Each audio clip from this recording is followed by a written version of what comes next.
Third. Hello all, and happy first week back.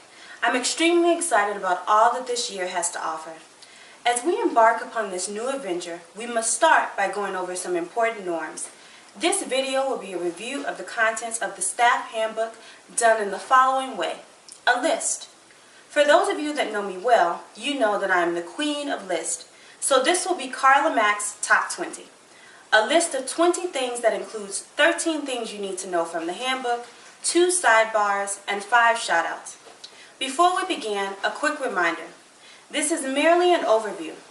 Before you sign the last page of the handbook, you should read it thoroughly and ask clarifying questions if need be. Now, let's start with number 1. Teamwork makes the dream work. Though we are moving from a no-door to an open-door policy, teamwork is still the name of the game. This means that your input is welcome and valued. This brings me to shout-out number 1. Mr. Johansson Miller. JM, your level of insight and organization is phenomenal. Your ability to view something, visualize a system that will improve efficiency, and present the information in a constructive way is valued more than you know. Thank you for being you and for all that you do for the team. If you're keeping track of the numbers, we're on number 3, which is academic. The focus for all that we do can be found in the ESLers. They are listed on page 5.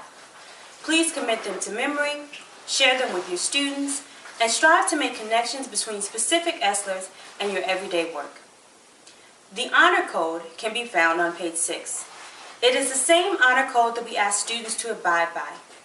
I now formally ask you to lead by example by adhering to every portion of the honor code. Now, 2 sidebars in reference to the honor code. Sidebar number 1. The honor code should be adhered to both at school and in your personal life. This means do not do anything on the weekend or on a weekday after school hours that would set a poor example for our students or that goes against our honor code. I point this out because all instances of actions that result in police contact do become part of your school record. This means that if you are arrested on a Saturday, HR will know by Sunday night and I will get an email by Monday. Don't become a subject line in my morning email. Follow the honor code at all times. My second sidebar is so important that it gets its own number.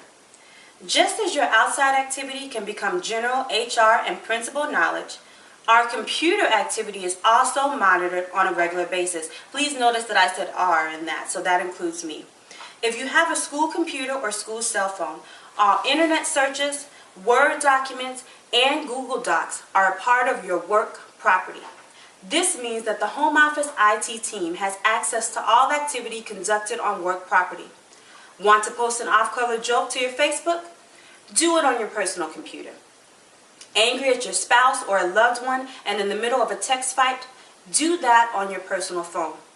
Also, note that items done on personal devices using the school's internet is not truly personal. These sidebars have been brought to you by KeepItProfessional.com. Now, back to our regularly scheduled program, which brings me to attendance. The staff attendance policy can also be found on page 6. First, it is imperative that you sign in and out every day. And by you, I mean you. That's right, the person sitting in your chair, not your next door neighbor or the person closest to the sign-in sheet. All attendance records for both staff and students are legal documents. This means that it is technically illegal for you to go to someone else's sign-in sheet and write on it in any capacity. In addition, only Ms. Alvarez and myself have the authority to view all sign-in sheets, which means if you want to know if your partner teacher has arrived to work already or gone home for the day, call them. Don't check their sign-in sheet. In reference to tardies and absences, please notify Ms. Alvarez. For tardies, please contact her on her cell phone. For absences, please contact her via email and or text message prior to 6 a.m. on the day that you will be absent. If you know in advance that you will be absent next Wednesday, please complete an absence request form and wait for approval. Whether you are absent with advance notice or by spur of the moment, substitute plans are required. If an emergency arises, your emergency sub-plan for the semester will be used. Please submit your fall semester emergency sub-plan by Friday, August 15th. For a final point on attendance, class coverages. Class coverages are handled by Ms. Alvarez. With advance notice, most classes can be covered by either Mr. Barragan or Ms. Thornton. For same-day absences, you may be asked to cover. The rotation model for coverages will be provided in advance. Please remember that it takes all of us to make the school function. So while there may be days when covering a class is inconvenient, we ask that you remain open and flexible with this process. I have many things on my plate every day, but if something unexpected comes up and I need to cover a class, I will push my plate back for a moment, and I ask that you do the same. Now, for number 8, communication. The expectations for communication via email are listed on page 7. I ask that you review these. I also ask that you remember this one rule in reference to communication. Always assume positive intent. This means that all of our communication will be done in such a way that we assume the best of the person that we are communicating with. Since no one is perfect, there may be days when you fall short of assuming the best, or of being your best self. When you find yourself in this place, acknowledge it and apologize where appropriate. And as always, the best form of communication is verbal. This means if you can say it, don't write it. Upset with me because I left your projector on all night accidentally? Don't put it in an email and CC my boss, your boss, and Judy. Come to me and nicely ask if I can remember to turn off your projector next time. Experiencing a concern with 1 or 2 people? Talk to them. Don't email the entire staff or post an angry picture on Instagram. Communicate, communicate, communicate. Speaking of communicating, there are times when you have something to say to an individual and it is appropriate that you do it in front of others. This is one of those times. Mr. Sandoval, thank you. You came in last year to the daunting task of doing not 1 new job, but 2. You handled the pressure like a champ, and you literally hit the ground running. Thank you for putting your best foot forward and for always rolling with the punches. Now, for number 10, dress code. Just a simple reminder, our dress code is as follows. Monday, HSA paraphernalia. Friday, college attire. Every other day, business or business casual. Remember, we should lead by example in everything, including our attire. Now, keys. You will receive keys to your classroom and to the staff restroom. Though at the Henry Clay site, we have been a little more laxed. We will be sticking to this hard and fast rule from here on out. So this is the new rule going forward. Do not, under any circumstances, give school keys to a student. Period. No keys to a student. You keep your keys with you at all times. This brings me to point number 12, student supervision. Students should be supervised at all times. This means they should not be in a classroom alone. If you need to run to the restroom during class, contact the office and request coverage.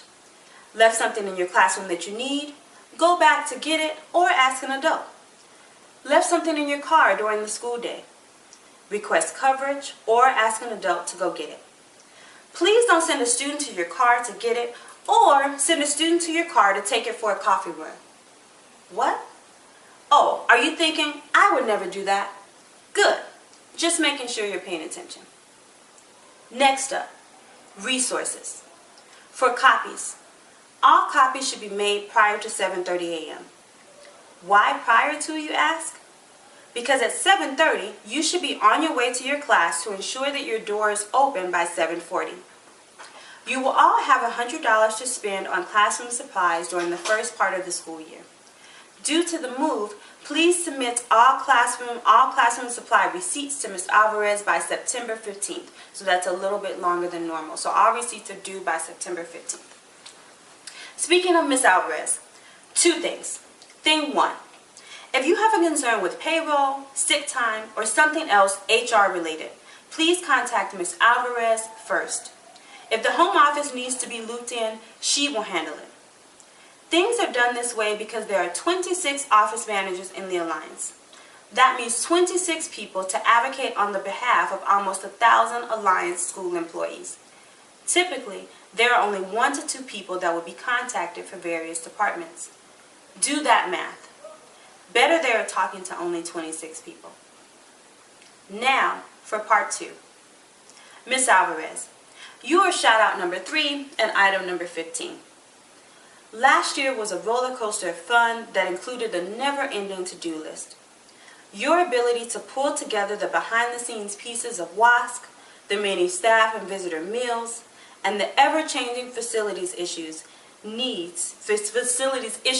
needs, right? Because we have some issues and some needs. But your ability to pull all those things together helped to make what could have been a series of highs and lows a smooth ride. Thank you for all that you do. It does not go unnoticed. Now, let's discuss student policies. The major ones are listed on page 8 and 9. Please review them and the procedures listed in the Parent-Student Handbook very carefully. A few things to note. At HSA, we expect students to be both college and career ready. This is in everything from academics to attire to behavior. Please adhere to all stated policies, including no student should wear headgear inside of a classroom or a building. This includes head rags or scarves for girls and hats and baseball caps for boys. In addition, if a student violates the cell phone policy, please follow the listed steps. This means do not make promises to return a phone at the end of a school day or at the end of class.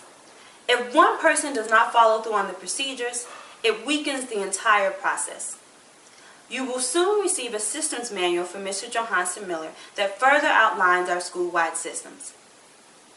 In reference to systems, this brings me to item number 17 and shout out number 4. I would like to give a huge shout out to Ms. Wada for her summer work on the advisory curriculum. The curriculum will further help us to prepare our students for life in and after high school. It will also serve as another school-wide system. Thank you again, Tiffany, for all of your hard work on this. Moving back to the final pages of the handbook, page 9 talks about conduct with students. Please review this section, then go back to page 6 and review the honor code. Got it? Good. For the remainder of the handbook, I trust you to review every section and let me know if you have questions. One note about child abuse reporting. If you have not done so already, please go through the child abuse training and give your completion certificate to Ms. Alvarez. Also, please remember that each one of us is a mandated reporter. This means that if you are the first point of contact in suspected child abuse, you must make the phone call. When this occurs, always notify a member of the administrative team and contact the main office to request coverage if necessary. Now, we have come to the end of this handbook video overview. I would like to end with my final shout out. We completed an amazing feat last year with all of our work on WASC. It is a great source of pride that we were able to obtain a 6-year accreditation on our first full self-study. This could not have been accomplished without each and every one of you. Thank you for all of your hard work, and if last year is any indication, this school year is going to be phenomenal. Thank you again. If you have any questions about any of the items covered, please let me know.